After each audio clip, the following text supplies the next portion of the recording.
नमस्कार, स्वागत है आप सभी का। आप देख रहे हैं न्यूज़ 18 इंडिया। मैं हूं आपके साथ ऋतिका सिंह। और दोनों देशों के बीच में जंग भीषण चल रही है और ऐसे में अब पुतिन की परेशानी लगातार बढ़ रही है। पुतिन की परेशानी ये सिर्फ भस्मासुर ही नहीं बल्कि रूस और बेलारूस के सैकड़ों सैनिक ऐसे भी हैं जो कि लगातार जी तोड़ कोशिश करते हुए नजर आ रहे हैं कि किसी भी तरीके से यूक्रेन की सेना को वहां से खदेड़ दिया जाए। आपने भस्मासुर की कहानी जरूर सुनी होगी, जो एक राक्षस था और उसे ये वरदान प्राप्त था कि वो जिसको भी छू देगा वो भस्म यानी कि राख में बदल जाएगा।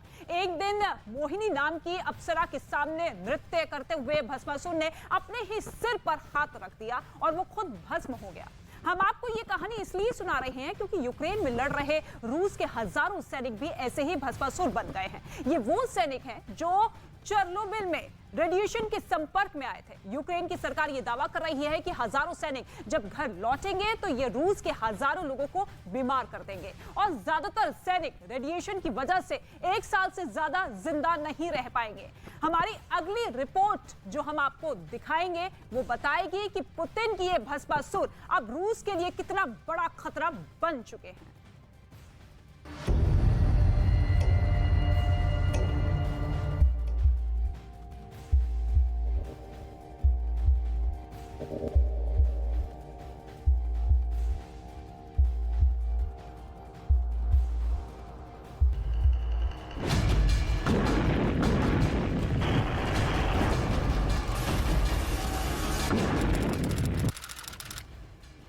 He knew the world would not be the same. Few people laughed. Few people cried. Most people were silent. I remembered the line from the Hindu scripture, the Bhagavad Gita. Vishnu is trying to persuade the prince that he should do his duty, and to impress him takes on his multi-armed form and says, "Now I am become death, the destroyer of worlds." I suppose we all thought that one way or another.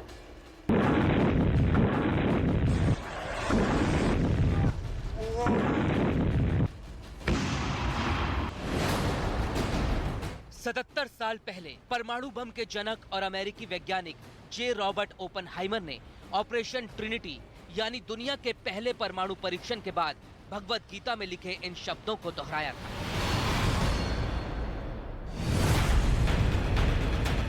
वो दुनिया को बताना चाहते थे कि परमाणु बम की खोज के साथ ही इंसान मृत्यु का देवता बन गया है। इसके ठीक 20 दिनों के बाद यानी 6 अगस्त 1945 को अमेरिका ने जापान के हिरोशिमा पर दुनिया का पहला न्यूक्लियर बम गिरा दिया और रॉबर्ट ओपनहाइमर की बात सच साबित हो गई।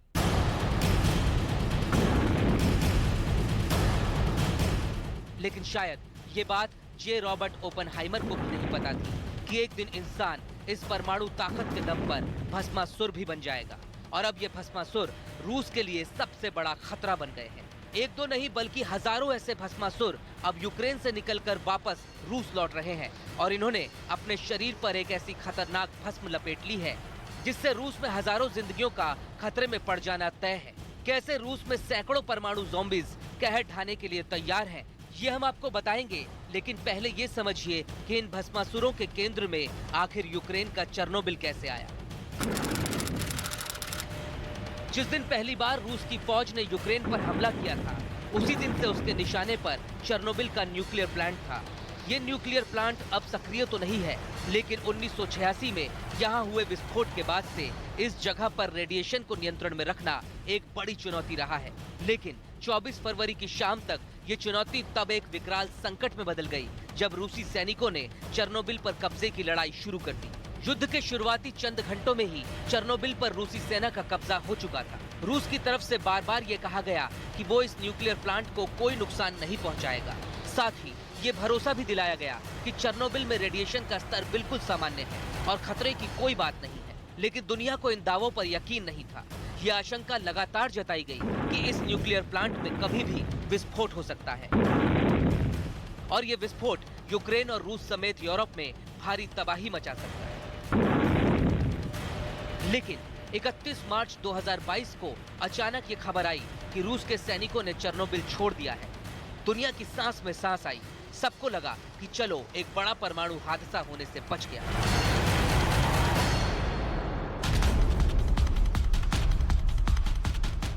लेकिन अब जो तथ्य सामने आए हैं वो और भी डरावने हैं। पहले आप चेर्नोबिल एक्सक्लूजन जोन यानी पावर प्लांट के आसपास के 30 किलोमीटर इलाके की ड्रोन से ली गई कुछ तस्वीरें देखिए। ये वो इलाका है जहां आज भी रेडिएशन का स्तर बहुत ज्यादा है, इसलिए यहां किसी भी सामान्य व्यक्ति को प्रवेश की इजाजत नहीं है। लेकिन जब रूस के सैनिक यहां घुसे तो उन्होंने वो सब किया जो अब रूस के लिए ही खतरा बन गया है।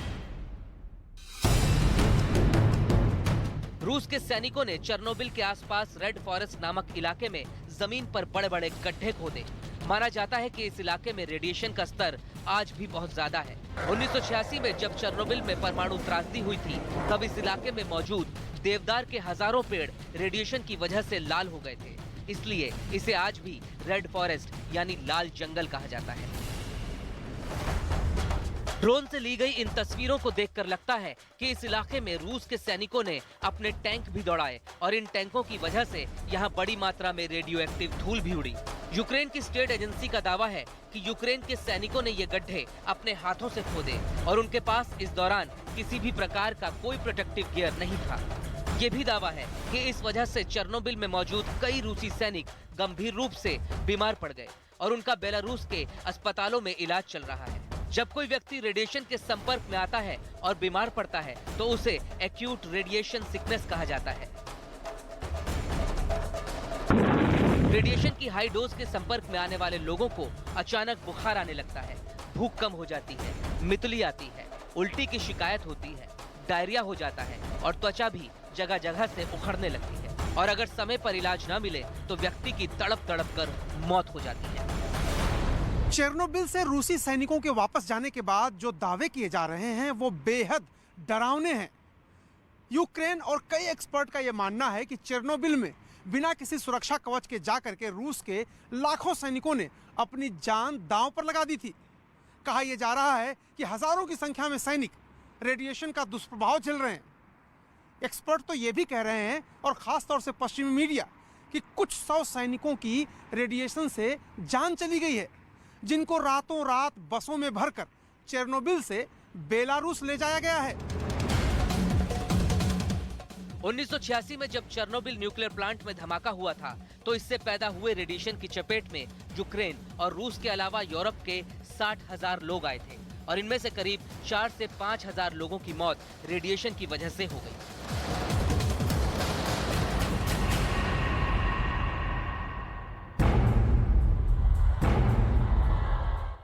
अब चेर्नोबिल से वापस लौट रहे रूसी सैनिकों के बारे में भी ये दावा है कि वो अपने साथ रेडिएशन की काफी मात्रा अपने घरों की तरफ लेकर जाएंगे। यूक्रेन के ऊर्जा मंत्री हरमन गलुशेंको ने दावा किया है कि चेर्नोबिल से रूस की सेना के 10,000 से ज्यादा उपकरण होकर गुजरे हैं और इन सभी उपकरणों पर रेडिएशन का असर हो चुका है। ये उपकरण हजारों रूसी सैनिकों के हाथ भी लगे होंगे। इसलिए गलुशेंको का मानना है कि जिंदा या मुर्दा वापस घर लौटने वाला हर रूसी सैनिक अपने साथ रेडिएशन लेकर जाएगा और इससे रूस के हजारों परिवार बीमार पड़ जाएंगे। यूक्रेन का आरोप है कि चेर्नोबिल पावर प्लांट में रूसी सैनिकों ने न सिर्फ लापरवाही बरती बल्कि प्लांट में मौजूद स्टाफ के साथ लूटपाट भी की और स्पेयर पार्ट से लेकर क्रॉकरी तक चुरा ली और ये सभी चीजें अब रेडिएशन की चपेट में आ चुकी है। यूक्रेन के ऊर्जा मंत्री का तो ये तक मानना है कि रूस के जो भी सैनिक रेडिएशन के सीधे संपर्क में आए हैं वो 1 साल से ज्यादा जिंदा नहीं रहेंगे और रेडिएशन सिकनेस की वजह से उनकी मौत हो जाएगी। हालांकि रूस इस बात से हमेशा इनकार करता रहा है कि उसके सैनिकों ने चेर्नोबिल न्यूक्लियर प्लांट में किसी तरह की कोई लापरवाही बरती थी। IAEA ने भी अपने ताज़ा बयान में कहा है कि उसे चेर्नोबिल में रेडिएशन लेवल को लेकर कोई गड़बड़ी नहीं मिली है। हालांकि रूस की सेना के जाने के बाद कुछ एक्सपर्ट्स कमेटी ने जांच के बाद यह दावा किया है कि कुछ स्थानों पर रेडिएशन का लेवल सामान्य से ज्यादा मिला है। दावा है कि इस युद्ध में रूस के 1.5 से 2 लाख सैनिक हिस्सा ले रहे हैं। और अगर इनमें से ज्यादातर किसी न किसी रूप में रेडिएशन का शिकार हुए हैं तो इनके रूस वापस लौटने पर लाखों परिवार रेडिएशन से बीमार हो सकते हैं। हालांकि कुछ एक्सपर्ट्स का मानना है कि ऐसा होने की संभावना बहुत कम है, क्योंकि जिस प्रकार का रेडिएशन चेर्नोबिल में मौजूद है उसकी आइसोटॉपिक एज ज्यादा नहीं है और उसका असर कुछ दिनों के बाद अपने आप कम होने लगता है। लेकिन अगर यूक्रेन के ऊर्जा मंत्री के दावों में सच्चाई है तो भले ही रूस इस युद्ध को देर सवेर जीत ले, लेकिन रूस के जो सैनिक अब रेडिएशन की वजह से भस्मासुर बन चुके हैं, उनसे रूस खुद को कैसे बचाए? तो पुतिन की परेशानी ये सिर्फ भस्मासुर ही नहीं है, बल्कि रूस और बेलारूस के सैकड़ों सैनिक ऐसे भी हैं जिन्होंने ना सिर्फ यूक्रेन के सामने हथियार डाल दिए हैं, बल्कि अब वो यूक्रेन की सेना के साथ मिलकर पुतिन के खिलाफ युद्ध का ऐलान कर चुके हैं। यूक्रेन की सेना की ऐसी ही एक बटालियन है जिसका नाम है फ्रीडम फॉर रशिया। इस बटालियन में शामिल सैनिकों ने ना सिर्फ यूक्रेन को बचाने की शपथ खाई है, बल्कि रूस को पुतिन के पंजे से आजाद कराने के प्रण भी लिया है। रूस के ये विद्रोही सैनिक अब पुतिन के लिए परेशानी की एक बहुत बड़ी वजह बन गए हैं, क्यों रूस के इन सैनिकों ने अपने ही देश के खिलाफ हथियार उठा लिए हैं और यूक्रेनी सेना की ये टुकड़ी कैसे अब पुतिन का सबसे बड़ा सिरदर्द बन गई है, ये आपको हमारी ये रिपोर्ट देखकर समझ में आ जाएगा।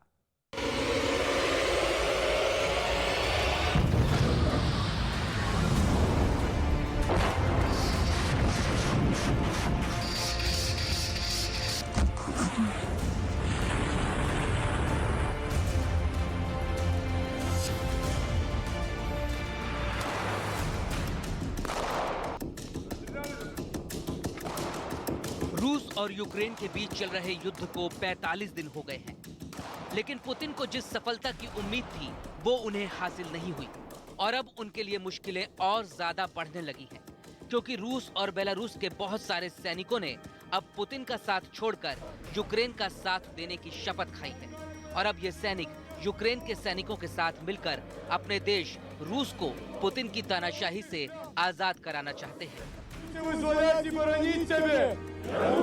कुछ दिनों पहले बेलारूस के विद्रोही सैनिकों का एक वीडियो वायरल हुआ था, जिसमें वो यूक्रेन के साथ मिलकर रूस के खिलाफ लड़ने की शपथ ले रहे थे। इन सैनिकों ने शपथ खाई थी कि वो यूक्रेन की तरफ से लड़ेंगे और एक दिन अपने देश को राष्ट्रपति लुकाशेंको जैसे तानाशाह से आजाद कराएंगे। इसी तरह रूस के भी सैकड़ों सैनिक और वो लोग जो रूस में पुतिन के अधिनायकवाद से तंग आ चुके हैं, अब यूक्रेन की सेना का हिस्सा बन गए हैं। हाल ही में यूक्रेन में एक बटालियन की स्थापना की गई जिसका नाम है फ्रीडम फॉर रशिया। इस बटालियन में वो रूसी सैनिक शामिल हैं जिन्होंने यूक्रेन के सामने हथियार डाल दिए थे और अब ये लोग यूक्रेन की आजादी के लिए लड़ाई लड़ रहे हैं। इनमें वो लोग भी शामिल हैं जो रूस में रहकर इस युद्ध का विरोध कर रहे थे, लेकिन इनकी आवाज को रूस की सरकार ने दबा दिया। जब रूस ने यूक्रेन के खिलाफ जंग छेड़ी थी, तब मॉस्को की सड़कों पर हजारों की संख्या में लोगों ने इस युद्ध का विरोध किया था। उन प्रदर्शनों को तो रूस की सरकार और पुलिस ने ज्यादा बढ़ने नहीं दिया, लेकिन विद्रोह की वो चिंगारी अब यूक्रेन में आग बनकर पुतिन के लिए मुश्किलें खड़ी कर रही है और अब इनका सपना है फ्रीडम फॉर रशिया, यानी रूस की आजादी।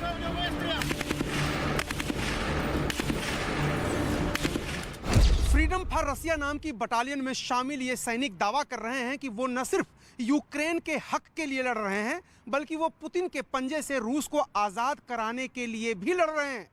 यूक्रेन के लिए लड़ रहे इन सैनिकों का दावा है कि उन्हें गुमराह किया गया और उन्हें यूक्रेन में नरसंहार के लिए मजबूर भी किया गया।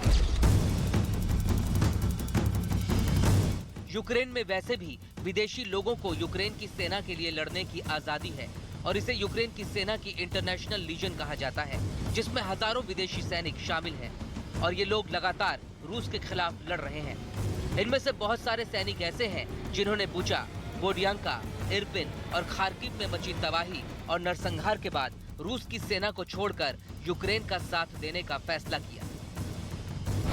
फ्रीडम फॉर रशिया बटालियन के सैनिकों को क्रिप्टो करेंसी के रूप में चंदा मिल रहा है।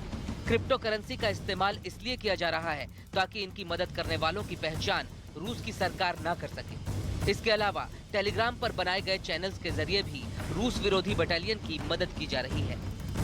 यूक्रेन की सरकार भी रूस के लोगों को और सैनिकों को प्रोत्साहित कर रही है और इसलिए रूस के जो सैनिक हथियारों समेत सरेंडर कर रहे हैं उन्हें अच्छा खासा इनाम भी दिया जा रहा है। इसी महीने की 2 तारीख को यूक्रेन की संसद ने एक नया कानून पास किया है जिसके मुताबिक कोई भी रूसी सैनिक अगर किसी वारशिप या फिर फाइटर जेट के साथ सरेंडर करता है तो उसे $1 मिलियन का इनाम दिया जाएगा। यह रकम भारतीय रुपयों में लगभग 7.5 करोड़ के आसपास बैठती है। इसके पीछे यूक्रेन की मंशा यह है कि न सिर्फ सरेंडर करने वाले रूसी सैनिकों को प्रोत्साहित किया जाए बल्कि उन्हें यह भी भरोसा दिलाया जाए कि एक न एक दिन पुतिन के चंगुल से रूस को भी आजाद करा लिया जाएगा। फाइटर जेट और वॉरशिप के साथ सरेंडर करने वाले रूसी सैनिकों को 7.5 करोड़ रुपए, तो टैंक के साथ सरेंडर करने वाले सैनिकों को 1 लाख अमेरिकी डॉलर्स यानी 75 लाख रुपए दिए जा रहे हैं। रूस के जो सैनिक दूसरे छोटे सैन्य उपकरणों के साथ आत्मसमर्पण कर रहे हैं उन्हें 7 से 8 लाख रुपए देने की पेशकश की गई है। इसका असर दिखाई भी दे रहा है और बड़ी संख्या में रूस और बेलारूस के सैनिक न सिर्फ हथियार डाल रहे हैं बल्कि अपने देशों के खिलाफ हथियार उठा भी रहे हैं। हालांकि विरोध की आवाज रूस में उस तरह से सुनाई नहीं दे रही जैसी यूक्रेन में सुनाई दे रही है और आउटसोर्स किए गए ये सैनिक रूस के लिए परेशानी की बड़ी वजह भी बने हुए हैं। लेकिन यूक्रेन का ये चक्रव्यूह पुतिन के प्रहार को कितने दिन तक रोक पाएगा ये कहना मुश्किल है।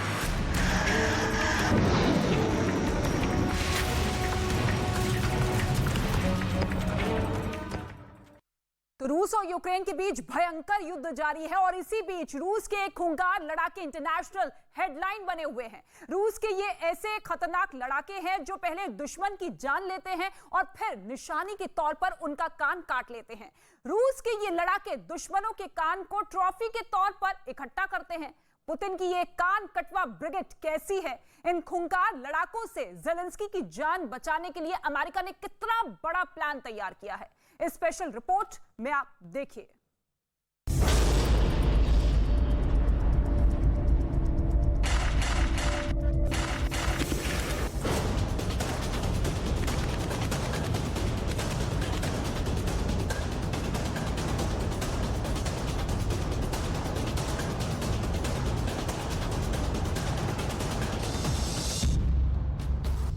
वो मौत बरसा कर हंसते हैं,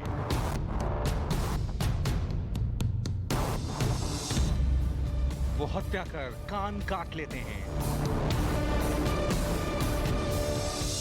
वो लाशों के बीच झूमते हैं,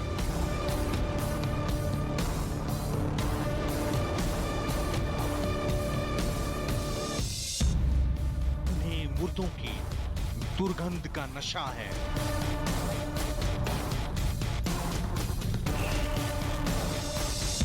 पुतिन के सबसे खौफनाक लड़ाके हैं। अब यूक्रेन युद्ध का सबसे खौफनाक चेहरा सामने आने वाला है क्योंकि मौत बांटने वाली पुतिन की जल्लाद कंपनी यूक्रेन दाखिल हो चुकी है।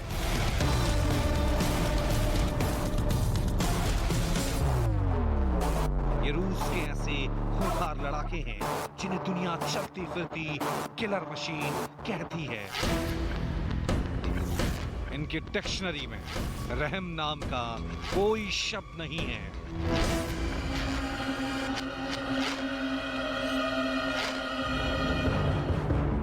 दावा किया जा रहा है कि बूचा नरसंहार की तरह खार्किव में भी तबाही मचाने के लिए रूस का खूंखार रूसिच ग्रुप की एंट्री हो गई है। रूसिच ग्रुप के लड़ाके इतने खूंखार होते हैं कि अपने दुश्मनों को मारने के बाद निशानी के तौर पर उनका कान काट लेते हैं। दावा किया जा रहा है कि खूंखार रूसी लड़ाकों को खार्किव की तरफ भेज दिया गया है। सबूत के तौर पर कुछ तस्वीरों को पेश किया गया है। सबूत नंबर 1, सबूत नंबर 2, सबूत नंबर 3, सबूत नंबर 4, सबूत नंबर 5। इन रूसी लड़ाकों की लोकेशन खार्किव बताई जा रही है। तस्वीरों में उनके पास जेड निशान वाली रूसी गाड़ी भी नजर आ रही है। दूसरी तस्वीर में एक गाड़ी पर ये लड़ाके तैनात दिखाई दे रहे हैं। इनके बारे में दावा किया जाता है कि ये निर्मम जल्लाद से भी बेरहम होते हैं। यूक्रेन युद्ध में इनकी मौजूदगी के 3 मकसद हो सकते हैं। पहला मकसद यूक्रेन की सेना में दहशत पैदा करना। दूसरा मकसद यूक्रेन में अगले नरसंहार को अंजाम देना।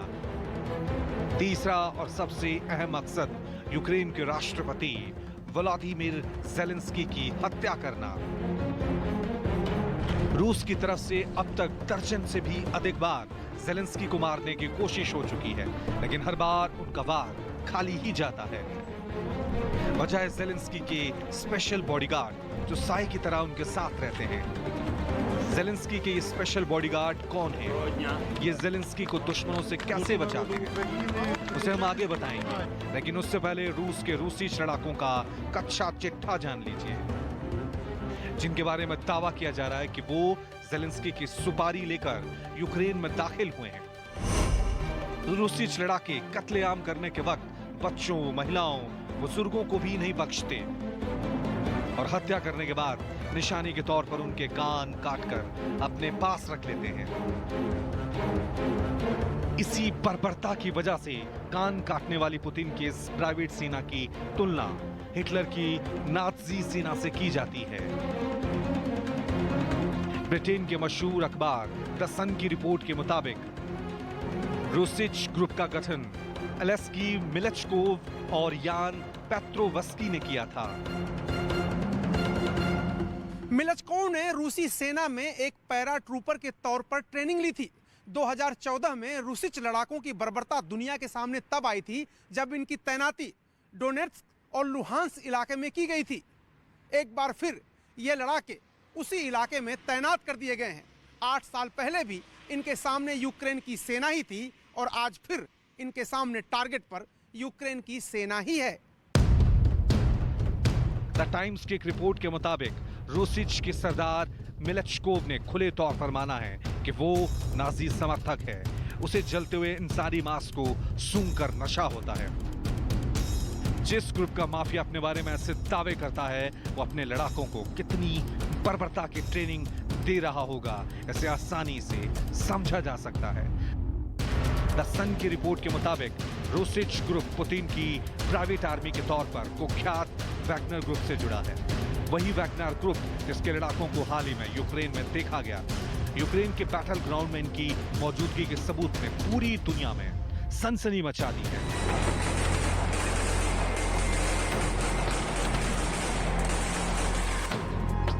ब्रिटेन की खुफिया एजेंसी का दावा है कि रूस ने ऐसे 1000 से भी अधिक खूंखार लड़ाकों को यूक्रेन के डोनेट्स्क इलाके में दाखिल कराया है।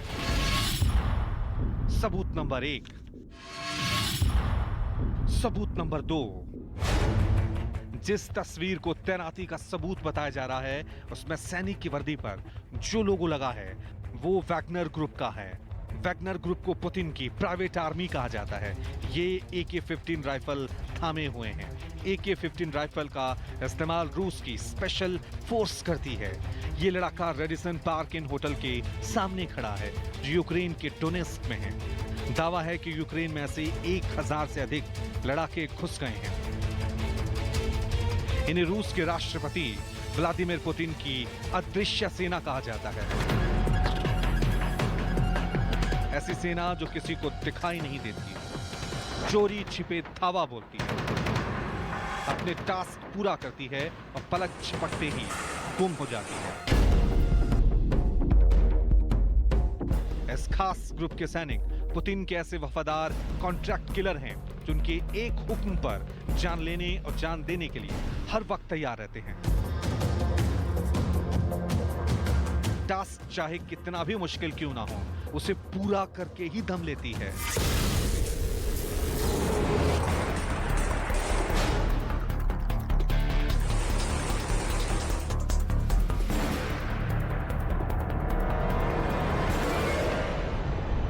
ऐसे में खार्किव में रूसिच ग्रुप और डोनेट्स्क में वैगनर ग्रुप की तैनाती को रूस का मास्टर स्ट्रोक बताया जा रहा है।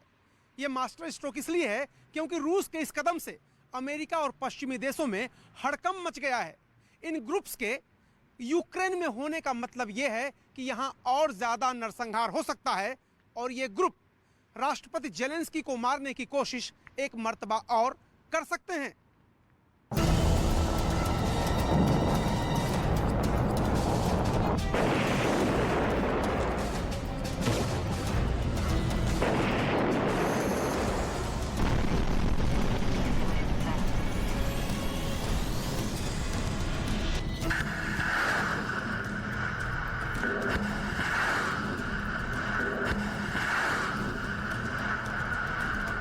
रूसी सेना के ताबड़तोड़ हमलों के तांडव के बीच ज़ेलेंस्की के ऊपर 24 घंटे खतरा बना रहता है। ऐसे में उनकी सुरक्षा की जिम्मेदारी यूक्रेनी सेना के सबसे फुर्तीले स्नाइपर कमांडोज संभाल रहे हैं। बताया जा रहा है कि इन्हीं वजहों से ज़ेलेंस्की जमीन के नीचे बने एक सीक्रेट बंकर में रह रहे हैं। बंकर को ही ज़ेलेंस्की अपना कैंप ऑफिस बना रखे हैं, जहां से वो युद्ध पर नजर रखते हैं। युद्ध की एक एक तस्वीर उनकी आंखों के सामने होती है। बंकर में रहते हुए वो रूस की सेना को मात देने की रणनीति बनाते हैं। डेली मेल की रिपोर्ट के मुताबिक ज़ेलेंस्की 3 से 4 दिन में बस एक ही बार में वो बंकर से बाहर निकलते हैं। मिसाल के तौर पर बूचा नरसंहार के सामने आने के बाद ज़ेलेंस्की बिना देर किए बूचा जायजा लेने पहुंचे। И ежедневно, понимаете, там находятся люди в бочках, в погребах и так далее, задушенные и просто замученные. Поэтому считаю, что им нужно, если есть чем думать.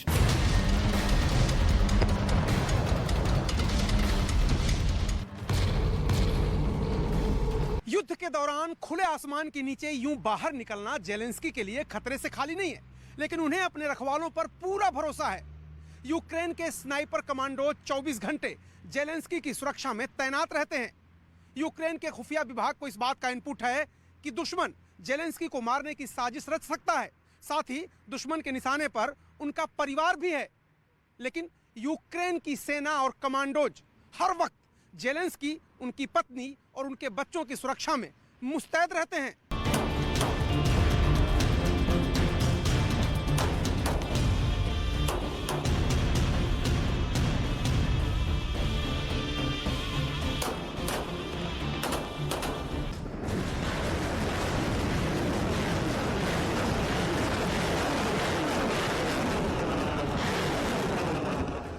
अमेरिका के इंटेलिजेंस को इस बात का बखूबी अंदाजा है कि रेड आर्मी के टारगेट का एक बड़ा ग्रुप स्पेशल ट्रेनिंग में लगा है। यूक्रेन जंग के बीच से ज़ेलेंस्की को सही सलामत बाहर निकालने की प्रैक्टिस कर रहा है।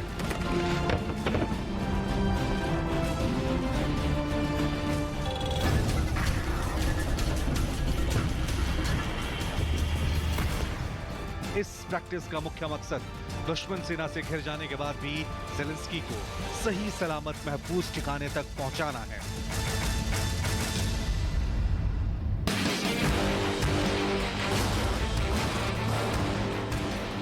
ये उसी खास ऑपरेशन को अंजाम तक पहुंचाने की फुल प्रैक्टिस में लगे हैं। ये ज़ेलेंस्की को जिंदा बचाने वाले मिशन का रिहर्सल कर रहे हैं। इनके ऑपरेशन की पूरी डिटेल्स हम सिलसिलेवार तरीके से आपको बताएंगे, लेकिन सबसे पहले ये जान लीजिए कि दुनिया के सबसे खतरनाक कमांडोज माने जाते हैं। इनका नाम ही इनके काम की पहचान है।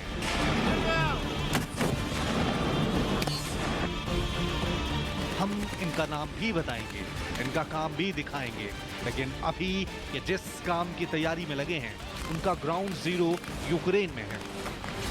यूक्रेन युद्ध में जीत हासिल करने के लिए रूस की सेना का सबसे पहला टारगेट यूक्रेन के राष्ट्रपति व्लादिमीर ज़ेलेंस्की रहने वाले हैं। इसलिए दावा किया जा रहा है कि रूस ने अपने खतरनाक वैगनर ग्रुप के साथ साथ रूसिच ग्रुप को यूक्रेन भेज दिया है। लेकिन रूस के इस मंसूबे पर भी पानी फेरने की तैयारी हो चुकी है। दूसरे शब्दों में कहें तो जंग के बीच से ज़ेलेंस्की को जिंदा निकालने की तैयारी पूरी हो चुकी है।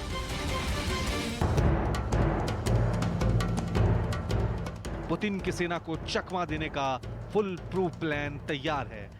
बस उस पल का इंतजार है। इस खास कमांडो दस्ते में अमेरिका के नेवी सील्स और ब्रिटेन के SAS कमांडो शामिल हैं। इस स्पेशल टीम को नेटो देश लिथुआनिया के एक एयरबेस पर हाई अलर्ट पर रखा गया है ताकि मुश्किल हालात में ज़ेलेंस्की को सही सलामत यूक्रेन बाहर निकाला जा सके।